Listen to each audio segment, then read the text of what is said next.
What's up, y'all? What's cracking? What's popping? It's D. About to react to this vid, but honest, it's titled "Change Musical Opinions." Definitely want to hear what he's changed his opinions on. I change my opinion all the time, all the time. Some songs I listen to it and I'm like, I hate this. This is terrible. Then I keep listening to it and I'm like, I love this. This is great. One of the most extreme examples I can think of that this occurred with is bongos. When I reacted to that on my Patreon, I was talking so much shit. Like, this is a WAP wannabe. This shit is ass. I'm tired of them. Nobody want to hear this. Lame, lame, lame. But you know what I did? I played it at the gym. I didn't have no new music to listen to at the time. I was like, fuck it, whatever. I'm tired of hearing these same songs over and over. Let me listen to this song. Maybe I'll like it. Maybe it'll grow on me. We'll see. I kept playing that song. I grew to love that song. I played that song out around that time, okay? I still go back to it every now and then. So things change. Your perspective definitely changes, and the opposite has happened as well, where I've listened to certain songs and I'm like, oh, I like this. Never really play it. Not actually really into it. So yeah, it is what it is. That's what happens. But let's hear what has happened with him. Let's watch. Changed opinions. We are always in the state of changing. I've been stating my opinions on the internet for a very long time. I certainly don't agree with everything I said, and I've said some really dumb things or things I just don't agree with anymore. I did have a bit of an edge. And then people act like this is not a very normal human thing. But it is. They think people online are just superhuman for some reason. You think we're unlike you, but we're human just like you. So we will contradict ourselves. We will say things that are stupid. We will make mistakes. Hello, flawed humans here. So that's just what happens. When I first began, I don't agree with a majority of the political or social things I said when I was younger, and felt like a lot of it just came from being uninformed. But even on a simpler scale, I also don't agree with. I used to be against abortion. I remember when I was a teenager. I was so against abortion. What the fuck was I talking about? Past musical takes or tastes.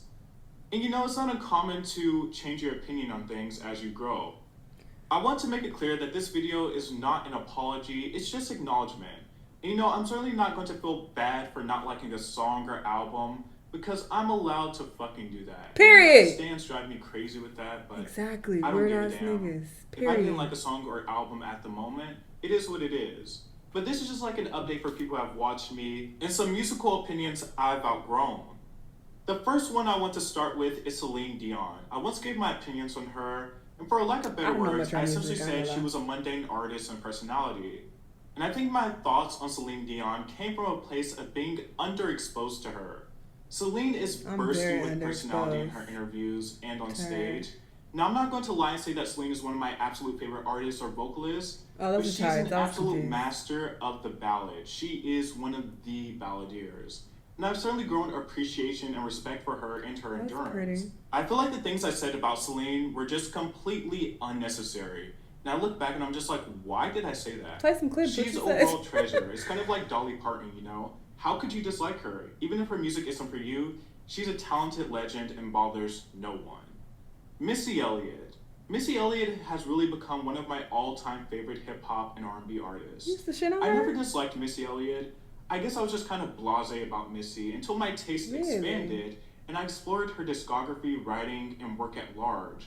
She's a complete package. Her discography... I don't know how old he is, but I'm old. So I grew up on Missy, so I've always been exposed to her music. She was always super popular. You could not escape her, so I'm very familiar with her catalog. So interesting that he had a strong opinion when he wasn't even that familiar with her music. Work is absolutely insane, and once again, she's one of my favorite artists. Ultraviolet. Yeah, she got bangers on bangers. I said I felt this album didn't age well. I guess I should clarify that I feel the album is monotone and a bit one note, but it sounds perfectly fine. Like, I love the sonic direction, but as time has gone on, it does feel less significant as an album. I tried to give her album a chance. Oh, I hated it. Horrible. Granted, I'm not that exposed to her at all, but whatever her most recent album was, I remember, this was maybe some months back, I remember trying to listen to it. I got to maybe 5-6 songs and I was like, oh, I can't do this no more. And I just deleted it. I'm like, I just don't want to do it. This is torture. Rather listen to something else. Discography. Once again, the album features some of my favorite Lana songs, including the title track and West Coast. And I guess just because it doesn't feel as significant anymore, or isn't one of Lana's albums I feel is a go-to listen anymore, doesn't mean it didn't age well. It showed a lot of growth from Born to Die, and although I do feel like it is a bit samey throughout, and that some of the album didn't age well, it isn't a bad album at all, and I wouldn't say it aged badly as a whole anymore.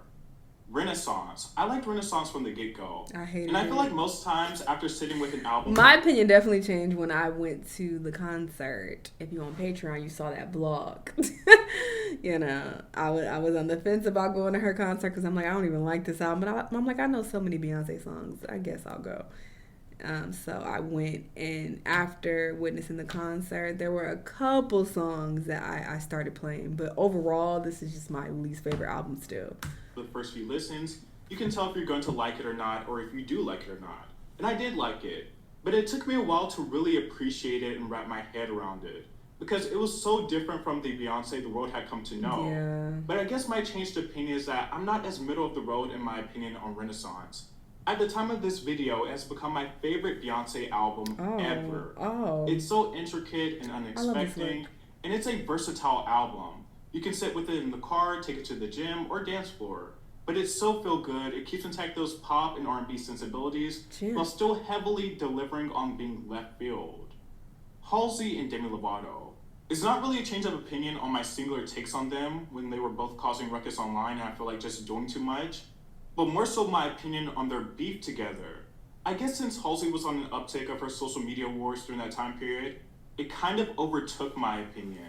But Halsey was 100% She just got a right song in I the like. I situation. forgot the name of it. For those of you that don't know, Halsey, who identifies as bisexual, spoke in an interview about her discomfort with straight female pop stars presenting a particular take on same-sex relationships in their songs. It's bisexuality as taboo, Halsey said. Don't tell your mom, or we shouldn't do this, or this feels so wrong, but it's so right. Demi responded by saying, you know a song is a hit when people are still talking about the lyrics 2 years later. Shh, don't tell your mother. Granted, I don't think most people listen to Cool for the Summer and internalize it that way or think that deep. I also think the lyric was said to be tantalizing, but regardless, Halsey was 100% right. The song also kind of leans into the fetishizing of girl-on-girl action solely for the male gaze. Although Demi was defensive, seems like she eventually agreed with Halsey too. In her re-recording, she changes the lyric to, go tell your mother. I think my defense of Iggy Azalea is arguably my worst phase I ever went through.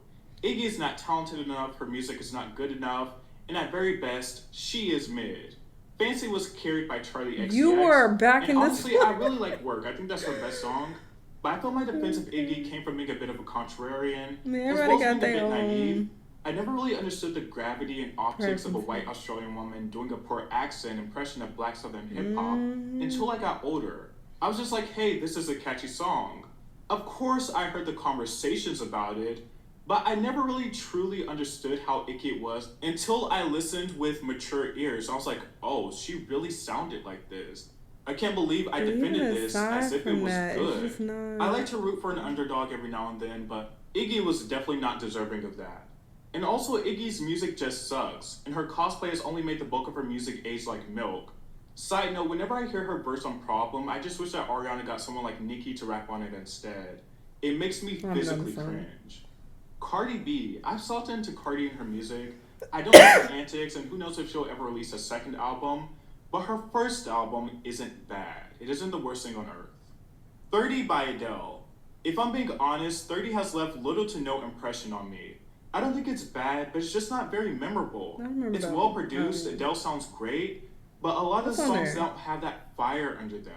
There's some great standouts though. I love Strangers by Nature, To Be Loved, and All Night Parking. And Phil, there's many What's the one I got? If you're gonna let me down, don't pretend that you don't want me. That's my favorite album by her. Good bones that could have been much more interesting or done better.